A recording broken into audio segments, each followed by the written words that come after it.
Stranded night at the creepy farmhouse. Last summer, I took a solo road trip through the mountains. I wanted some time away from everything, just me, my thoughts, and the open road.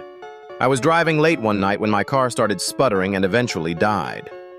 I managed to coast to the side of a desolate road, completely cut off from civilization. My phone had no signal, and it was pitch black outside. I remembered passing a small town about 10 miles back, so I decided to walk there and look for help.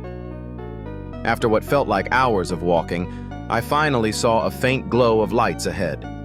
As I got closer, I realized it wasn't a town, but a single house.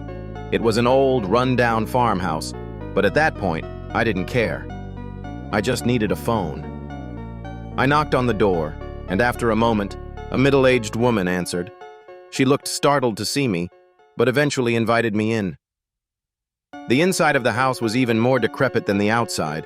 The wallpaper was peeling, and the furniture looked like it hadn't been touched in decades. She offered me some water and let me use her phone. I called a tow truck, and they said they'd be there in about an hour. While I waited, I made small talk with the woman. She seemed nice enough, but had an odd way about her. Zeros. Every now and then, she'd glance at a closed door at the end of the hallway with a nervous look in her eyes. I asked her if she lived alone, and she hesitated before saying yes. About half an hour later, I heard faint shuffling noises coming from behind that door.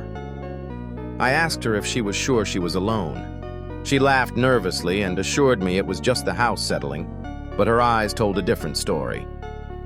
Follow for part 2.